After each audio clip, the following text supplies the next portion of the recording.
तो मैं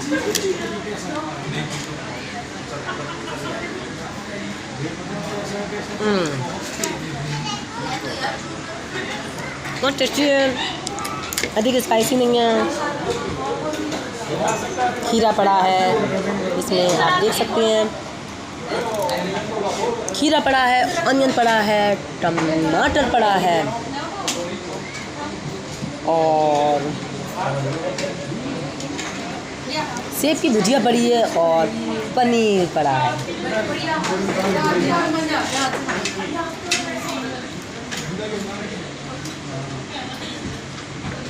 बहुत डिलीशियस है। मैं भी अपने मामा के यहाँ गई थी फरखाबाद, सर पूर्णमासी को गंगा स्नान करने।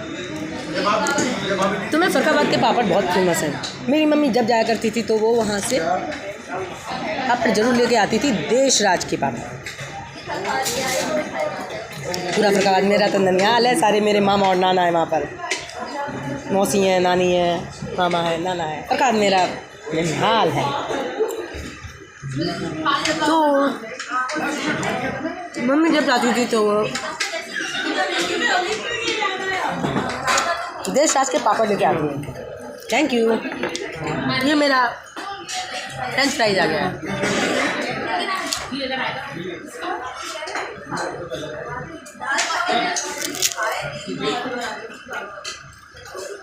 अब की बार जब मैं गई मुझे अपनी माँ की याद आई, तो पापड़ देख के माँ की याद आई। माँ को वैसे भी मैं नहीं मिलती कभी भी, हर पल वो मेरे साथ रहती हैं। तो मैंने पापड़ खरीद लिए और उनको अपने घर पे रखाई। हाँ, मैं घर पे जाऊँगी तो ज़रूर ये डिश यूज करूँगी, क्योंकि खाना बनाने का मुझे भी बड़ा पैशन है।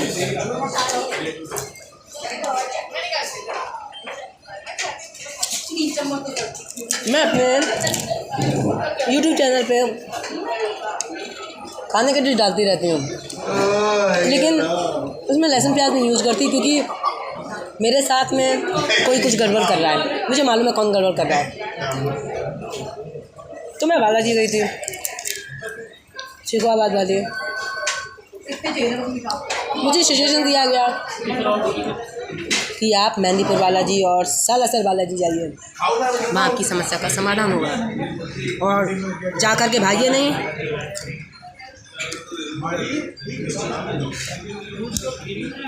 वहाँ रह कर आइए 3-3 दिन। तो मैं हफ्ते भर का प्रोग्राम बनाऊंगी बालाजी का। मुझे मालूम है वो कौन है, रावणेंद्र सरकार। वो रावणेंद्र सरकार रावण है पक्का।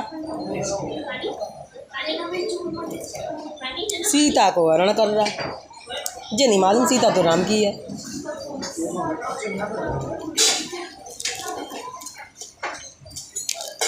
उसकी इस वजह से किसी की हत्या हो गई, उसने किसी को मार डाला। मैं जानती हूँ उस रावणेंद्र सरकार ने बहुत से लोगों को हत्या किया। उसके पाप का घड़ा भर रहा है और ईश्वर जरूर उसको दंडित करेगा। उस रावणेंद्र सरकार को उसके किए कर्मों का दंड जरूर मिलेगा, क्योंकि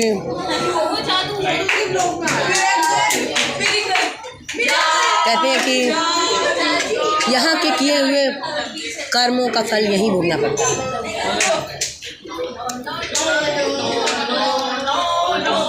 उसने बहुत से लोगों को मारा, चीट किया, बहुत से लोगों की हत्या करी रावणेंद्र सरकार ने।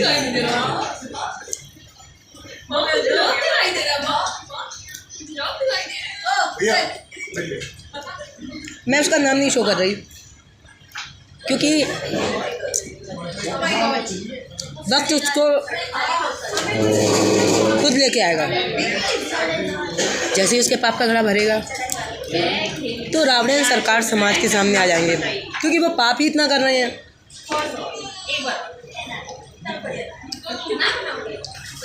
वो आसाराम बापू की दूसरी कॉपी है। और रावण सरकार को सजा तुझे जरूर देगी, क्योंकि जिन लोगों की हत्या हुई उनको मुक्ति नहीं मिलती। अगर कोई किसी की हत्या कर दे तो उन आत्माओं को मुक्ति नहीं मिलती। इसलिए नहीं मिलती क्योंकि वो आत्माएं अनटाइमली मर जाती हैं, उनके अपने छूट जाते हैं, उनकी अधूरी इच्छाएं पूरी नहीं हो पाती हैं, तो वो आत्माएं न्याय मांगा करती हैं। और रावण सरकार समय से पहले लोगों को मार रहा है,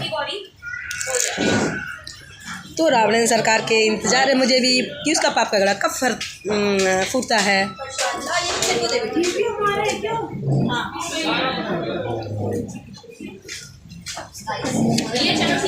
ईश्वर कब उसे दंड देता है, तो भगवान के यहाँ देर अंधेर नहीं है। जो आशाराम बापू का हश्र हुआ भाई इस रावण सरकार का हश्र होगा पक्का। मैं बहुत से प्रूफ अपने साथ रख के घुमा करती हूँ, उनको मैंने पेन ड्राइव में करवा लिया रावण सरकार के। लेकिन मैं उस पर ना भी एलिगेशंस लगा रही हूँ ना उसका नाम शो कर रही हूँ, क्योंकि मैं चाहती हूँ कि रावण सरकार को कुदरत दंड दे। वो लोग आवाज़ उठाएं जिनके साथ में गलत हो रहा है। मैं जिस दिन जाऊँगी उस दिन उसको उसके घर से निकाल के खींच के चौराहे पर उल्टा लटका के मारूंगी। वो मुझे नहीं जानता मैं कौन हूँ, बस बस बस वो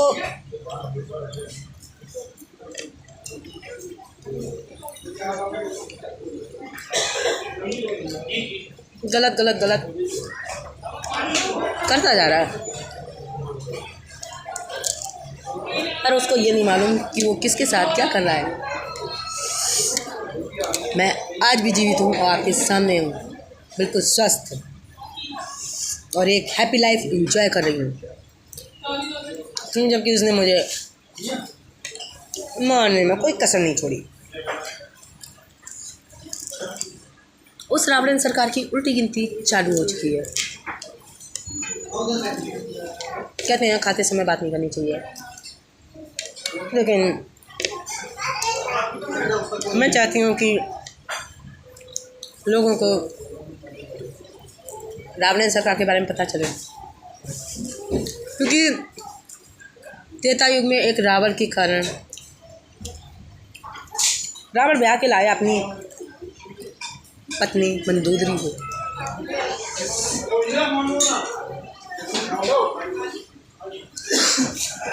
उसकी पत्नी बहुत सुंदर थी, फिर भी उसकी नियत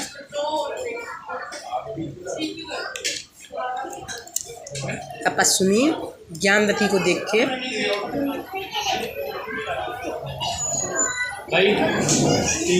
नियत डोल गई और वो पाप कर बैठा।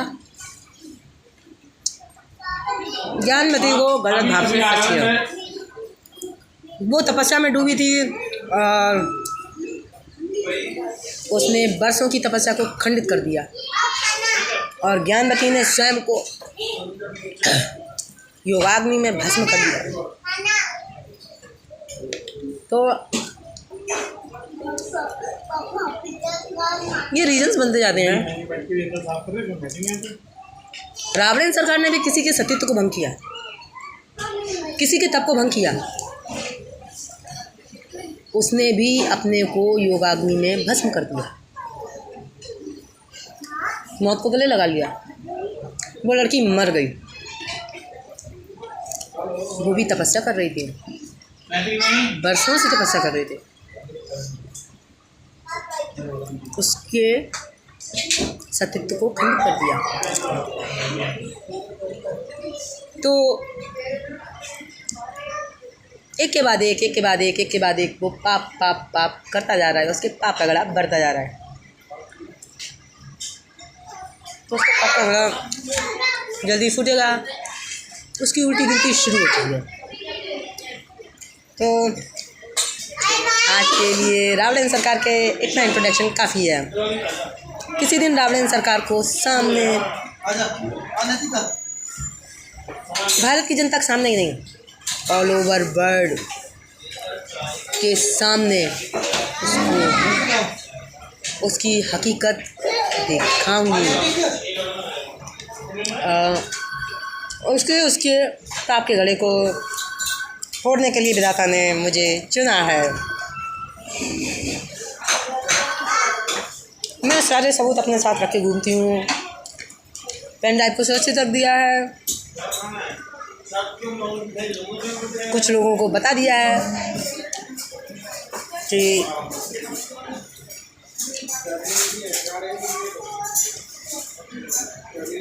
अगर मेरे साथ में कुछ भी 19-20 होती है तो उस pen drive, mobile, photographs, video, audio, उनका क्या करना है। तो रावण सरकार को लोगों के साथ खिलवाड़ करने का, इज्जत के साथ, दौलत के साथ, शोहरत के साथ, यहाँ तक कि जान तक के साथ में बड़ा शौक है। तो रावण सरकार का पर्दाफाश होना ही चाहिए। आसाराम बापू की तरह, जिन्होंने भारत को अपवित्र कर दिया है, भारत के लोगों को विश्वास को खंडित किया है। आज लोग जल्दी किसी पे विश्वास नहीं कर पाते हैं। रावण सरकार सोचते हैं कि नेता नगरी उनको बचा लेगी, लेकिन वो नहीं जानते कि कोई भी नेता नगरी मुझसे नहीं टकरा सकती। मैं पूरे सिस्टम को अकेले हिलाने की काबिलियत रखती हूँ और मैं तैयार हूँ। बहुत जल्दी, वेट एंड वॉच। रावण सरकार का पगड़ा मैं आ रही हूँ फोड़ने के लिए। मैं बहुत जल्दी रावण सरकार के पाप का गड़ा फोड़ूंगी। उन पति पत्नी दोनों का फोड़ूंगी। रावण सरकार और उनकी मंदोदरी जो है, मैं उनका नाम शो नहीं कर रही, बस मंदोदरी बोल रही हूँ। जो मेरे इस वीडियो को देख रहे हैं, जो मेरे नज़दीक हैं, वो सब जानते हैं मैं किस रावण सरकार के बारे में बात कर रही हूँ और किस मंदोदरी के बारे में बात कर रही हूँ। वो जानते हैं, लेकिन बहुत शीघ्र मैं आ रही हूँ। मैं ज़रा मेहंदीपुर बालाजी और सालासर बालाजी हो करके आती हूँ, क्योंकि मुझे शरीर दिया गया है कि आप वहाँ जा कर के तुरंत दर्शन करके ना आएँ। 3 दिन रहें, हाजिरी दें, सुबह की आरती लें, कमरा लेकर के रहें और सालासर बालाजी और मेहंदीपुर बालाजी में टाइम दें। तो मैं मेहंदीपुर बालाजी जा रही हूँ। मेरे साथ बहुत सारी समस्याएं हो गई हैं। उन समस्याओं का समाधान मेहंदीपुर बालाजी में बालाजी करेंगे। और धीरेन्द्र कृष्ण शास्त्री जी को तो अपना वाईफाई ऑन करना ही पड़ेगा, क्योंकि भागेश्वरी देवी पधार रही हैं। उनको अपना वाईफाई ऑन कर लेना चाहिए। धीरेन्द्र कृष्ण शास्त्री जी को दादा गुरु जी से कांटेक्ट करना चाहिए और बागेश्वरी देवी के बारे में जानकारी करनी चाहिए कि कौन है बागेश्वरी देवी। तो मैं धीरेन्द्र कृष्ण शास्त्री जी के पास भी जाऊंगी, उनके साथ मीटिंग करने। और मैं चाहूँगी कि धीरेन्द्र कृष्ण शास्त्री दुनिया के जिस भी कोने में हो, ब्रह्मांड के जिस भी कोने में हो, मुझसे कांटेक्ट करें। बागेश्वरी देवी उनसे मीटिंग फिक्स करना चाहती हैं, क्योंकि मेरे साथ समस्याएं तभी से शुरू हुई हैं जब से मैंने धीरेन्द्र कृष्ण शास्त्री को सुना है। जब से धीरेन्द्र कृष्ण शास्त्री पे एलिगेशंस लगे मेरे साथ समस्याएं शुरू हुई हैं। धीरेन्द्र कृष्ण शास्त्री और मेरा संबंध है और धीरेन्द्र कृष्ण शास्त्री को मेरी समस्या का सॉर्ट आउट करना ही होगा। हालांकि मैंने बहुत कुछ सॉर्ट आउट कर लिया है, लेकिन उनको पब्लिक के सामने रियलिटी बतानी पड़ेगी कि वाई उनका क्या कह रहा है। मुझे उनके वाई को टेस्ट करना है। मैं आ रही हूँ बागेश्वर धाम, बहुत जल्दी पहुँचूँगी बागेश्वर धाम। धीरेन्द्र कृष्ण शास्त्री से मिलूँगी जब वो बागेश्वर धाम गड़ा गांव में उपस्थित होंगे।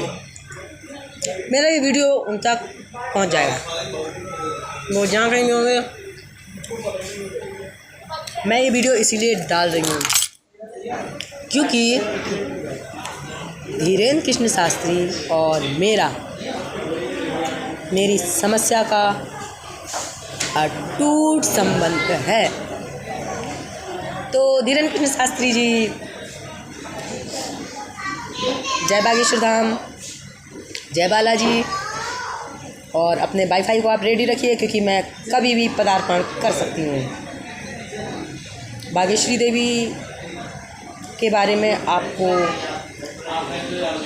अपने वाईफाई द्वारा सर्च करना चाहिए और बताना चाहिए कि बागेश्वरी देवी कौन हैं। मैं आपसे उनके बारे में सवाल जवाब करूँगी और मैं इस मीटिंग को लाइव देखना चाहती हूँ, पूरी पब्लिक को दिखाना चाहती हूँ, पूरी भारत की, पूरे विश्व की पब्लिक को दिखाना चाहती हूँ। दादा गुरु से कांटेक्ट कीजिए, उनसे रियलिटी के बारे में पता करिए क्योंकि दादा गुरु आपकी सारी समस्याओं को, जब कोई चीज़ समझ में नहीं आती तो आप दादा गुरु की शरण लेते हैं। उन्हीं ने आपको ये शक्तियाँ प्रोवाइड कराई हैं। और बागेश्वरी देवी कौन है मैं खुद नहीं जानती, लेकिन मैं बागेश्वरी देवी के बारे में जानना चाहती हूँ क्योंकि मैं उन पर रिसर्च कर रही हूँ और रिसर्च करने का मेरा पैशन है। मैं बचपन से ही पीएचडी करना चाहती थी, जो कि मेरा शौक़ पूरा नहीं हुआ। मैं चाहती थी कि मैं पीएचडी करूँगा, मेरे नाम के आगे डॉक्टर लगे, लेकिन कुदरत ने बिना पीएचडी के ही मेरे नाम के आगे डॉक्टर लगवा दिया। और कुछ लोग मुझे डॉक्टर के नाम से जानते हैं। मेरे अंदर वो क्वालिटीज़ हैं जिससे मेरे अंदर डॉक्टर्स की प्रतिमाएँ छुपी हुई हैं और उसको मैं सामने लेकर के बहुत जल्दी आऊँगी। और मुझे पीएचडी में अब कोई इंटरेस्ट नहीं है क्योंकि मैं पीएचडी के बाद पीएचडी को कर रही हूँ। मैं हरदम पीएचडी करती हूँ। पीएचडी का ये फादर है, ग्रैंडफादर है, फादर है पीएचडी। तो मेरे रिसर्च मैंने जिन टॉपिक्स पे की है, आपको जान के हैरत होगी कि मैंने लाइफ एंड डेथ पे भी रिसर्च की है कि लाइफ एंड डेथ क्या होती है। उसका थीसिस कंप्लीट हो चुका है और मेरी रिसर्च कंप्लीट है। तो लाइफ एंड डेथ क्या है उसको भी मैं आने वाले वक्त में आप लोगों के साथ वीडियो पे शेयर करूँगी, अपने शोध का रिज़ल्ट। तो मिलते हैं नेक्स्ट ब्लॉग में। ये ब्लॉग 18 मिनट यानी कि 19 मिनट का हो चुका है, 19 से ऊपर हो गया है। तो मिलते हैं, बाय। खाने के साथ साथ बहुत बातें हो गई हैं, खाते समय भूलते नहीं हैं, लेकिन मुझे फिर टाइम नहीं मिलता है तो सोचा खाते खाते बात कर लूँ। तो ये अब मैं मुंह बंद करके खाना खाऊंगी, ठीक है। बाय, जय श्री श्याम। मैं इस समय खाटू श्याम में हूँ, आप देख सकते हैं ये डिनर चल रहा है। आप देख सकते हैं ये डिनर की पिक्चर मैं क्लिक करती हूँ और इसको मैं आज ही फेसबुक, इंस्टाग्राम, यूट्यूब सब पे अपलोड करूँगी ताकि लोगों को रावण सरकार की रियलिटी पता चल सके। क्योंकि मैं भी फरवरी 2023 से रावण सरकार की रियलिटी को लोगों के सामने लाना चाहती हूँ, लेकिन वो वक्त उचित नहीं था। मैंने कोशिश तो बहुत की थी कि रावण सरकार की रियलिटी लोगों के सामने आए, लोग विश्वास करें, लेकिन लोगों ने विश्वास नहीं किया था। तो उसने जिस जिस लोगों की हत्या करी वो लिस्ट मेरे पास बनी रखी है। जिस जिस लोगों को उसने चीट किया था वो लिस्ट मेरे पास बनी रखी है। तो सारी चीज़ें मैं सामने शो करूँगी वो वक्त आने पर। तो वेट एंड वॉच, मिलते हैं नेक्स्ट ब्लॉग में। बाय।